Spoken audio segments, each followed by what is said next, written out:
Right, so today this is going to be a quick little explanation of where I've been.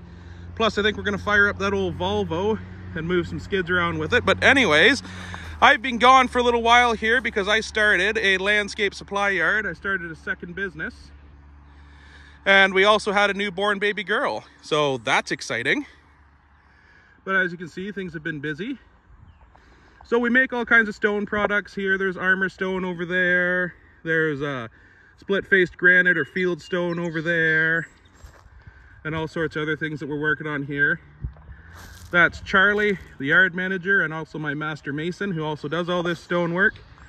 And we do make steps. I'll show you that real quick. Oh, obviously with the excavating company, we have a good relationship with the quarries. So I just go directly to the quarries. We pick out some nice big flat stones, probably about 7 inches. And then we trace them out and we cut steps out of them. We get as much steps as we can out of each stone. So we generally do, that's about a 5-foot step by about 16 inches and 7 inches high.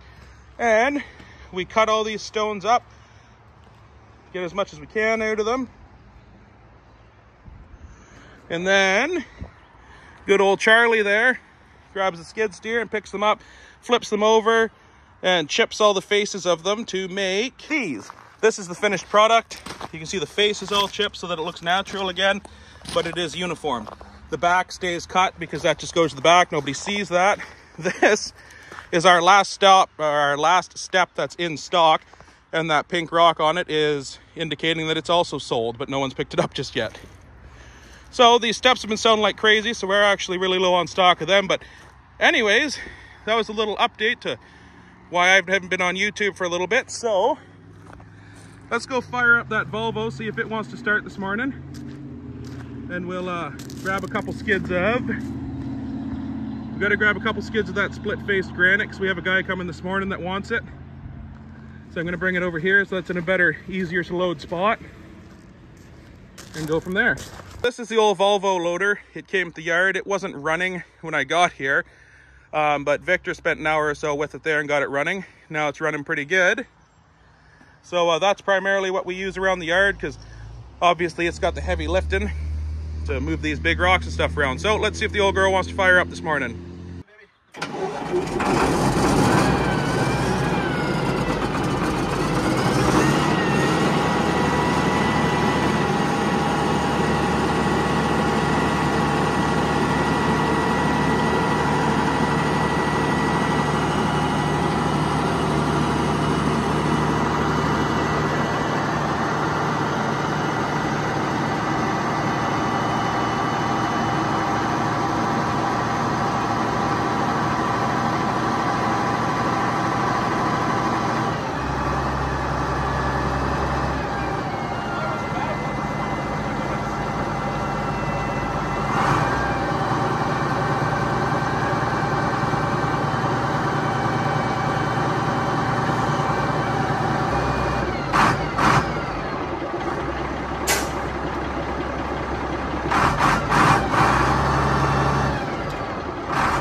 Charlie here, just to clarify, that machine makes it look like it's just absolutely easy, but each one of those pallets is about 2,000 pounds, so that's about 1 ton, just getting picked up just as gentle as could be of split-faced granite.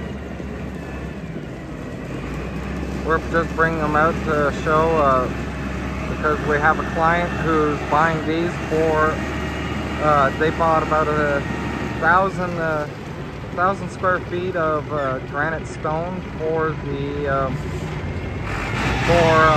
exterior home in the classic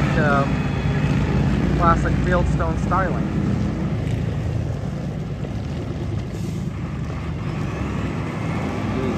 He's planning on 10,000 square feet in total. He's using a lot of granite off of his own property, and it should end up being that 4 masons will take about 2 months from what they sound like to actually build and finish everything that he is hoping to accomplish.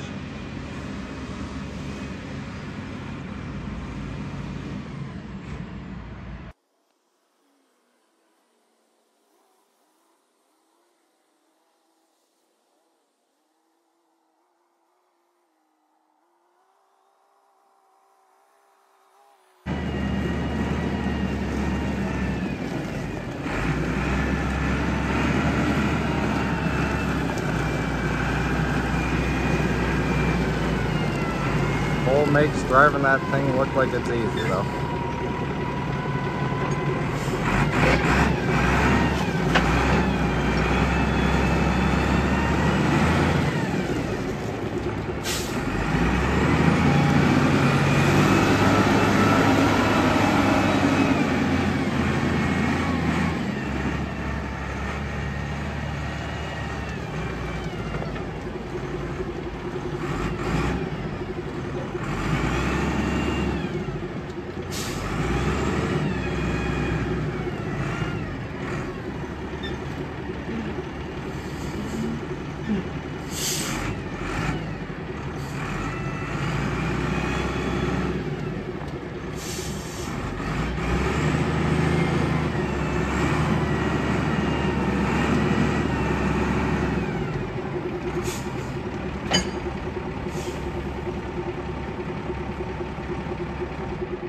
Right, that old girl works well. There is a newer cat loader there. It doesn't have forks with it though, so I will use it when I'm loading larger trucks with things like the dump trucks and stuff, or for if I need stuff for job sites and stuff. Like we have all kinds of the limestone aggregate over there, then we have riverstone, pea gravel, all sorts of fun stuff. Anyways, all sorts of stone products, sand. But anyways, yeah, that's the Volvo loader. I'm sure you'll see lots more of that though. I've done a lot of cleanup here over the last couple of months. There was a bunch more stuff piled out there and things, and we've done a lot of organization and things here.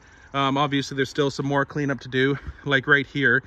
I may bring in my bigger excavator and stuff and just clean all that out, because basically if I go in line with that shed over to the back of the office building there, I'll have a lot more of storage space for things and display space rather than that pile of garbage. There is a hole back there, so I'll have to fill that in with some fill, but I've got lots of that laying around as well too from cleanup.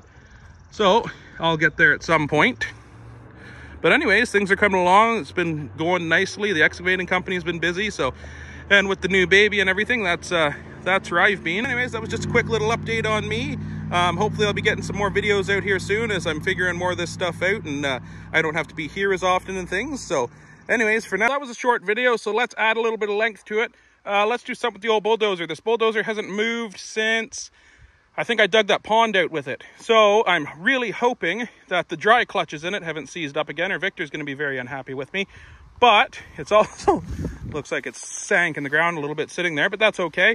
We'll see if it fires up first thing, or if we're going to have to boost it, but let's find out together.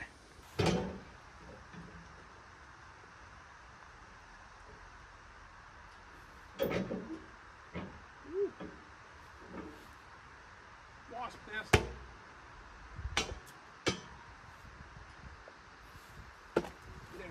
Get out of here. That wasn't too bad yet.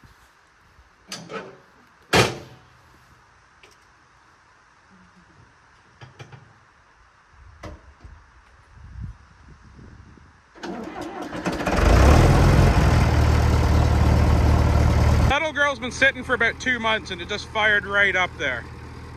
So I mean, you can't complain about that. So let that warm up for a bit and then I'll see if it moves. So Victor's here. He's just moving the truck out of the way there, because We're also going to try to get this the 135 going. I haven't had to use it yet this year, so it hasn't been started at all. The batteries are dead in it, which I mean, of course, because it's been sitting all winter. But I do have some bigger jobs coming up that I am going to have to use it for. So we better get it running and make sure that it's going to operate. We'll play around with it here at some point and make sure nothing blows up in it before I actually take it to a paying customer's house. So we're going to boost it with that and with that. We'll boost each battery and hope that it starts it.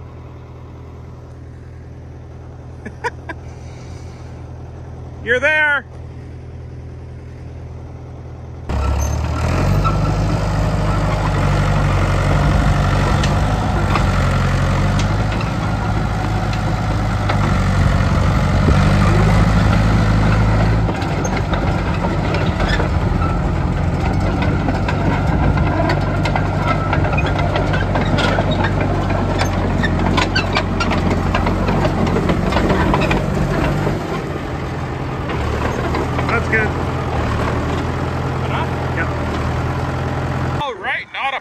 It's sitting for a while, but freed right up just like I was driving it yesterday. Can't complain too much about that old girl. So we're gonna have to let those sit on there for a few minutes and see if we can get some juice into those old batteries that are in that excavator. Hopefully they're not completely unusable, but we'll see. We'll let that charge for a few minutes and try it.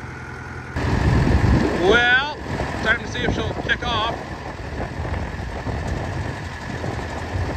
No luck. Well, looks like either we're gonna have to find some new batteries or pull those out and put them on the charger, I guess. But, oh well, let's go ahead and do that then. We were able to scare up a couple batteries from the shop.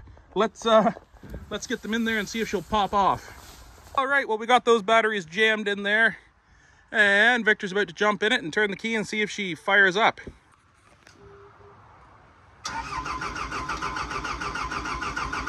Well, that's a good sign. It's rolling over. Oh yeah. Beautiful. Now we'll let that run for a little bit, warm up. We're gonna run around, see if anything's leaking from anywhere, and then see if it wants to move.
Anyways, as you can see, the excavator is gone. It's a couple days later because I was hoping that it would dry out and we could finish the video by grading part of the trails with the bulldozer.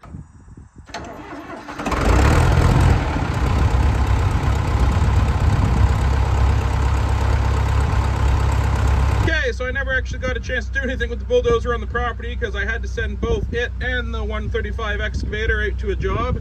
I'm currently digging out one hell of a double stump there. Probably doesn't look as big on video. Victor's over there.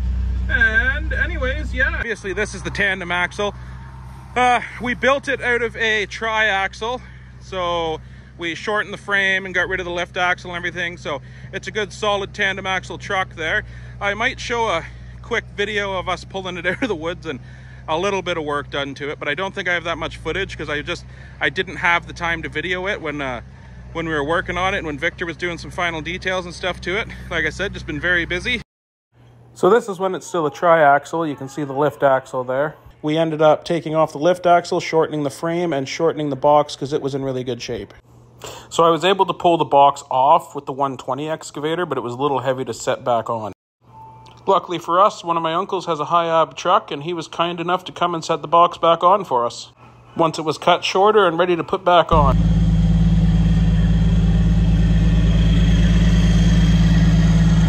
As you can tell from small things with the battery hanging off the side of the cab there, we do have a few things left to do to it, but this is us moving it out of a back field here to the shop to finish up some small things. So this old beauty is a 1989 Ford L9000 with the Cat 3406 motor in it. Listen to it purr.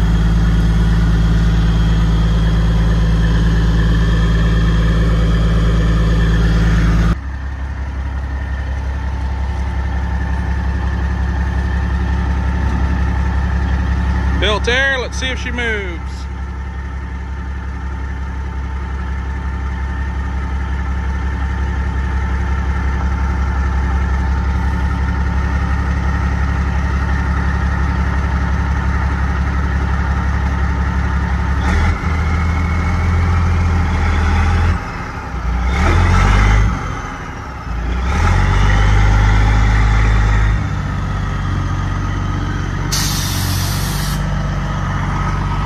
All right, now it's a muddy spot right behind him. He'll either make it or he won't.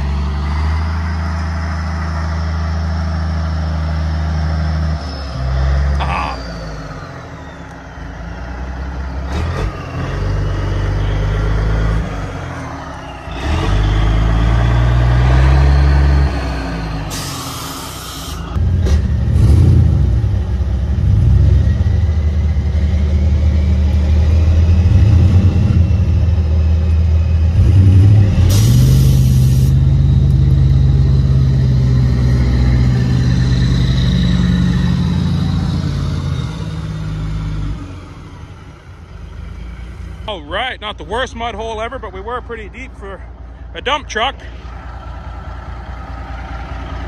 We were able to get her pulled out, the old 2500 there and the rubber rope, so that's fantastic. Let's get this beauty back to the shop so Victor can start getting her roadworthy.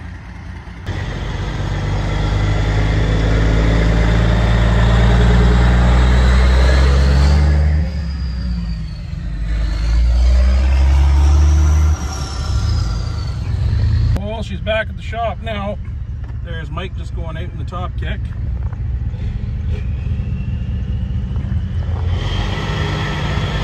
I am excited for that old girl to be on the road.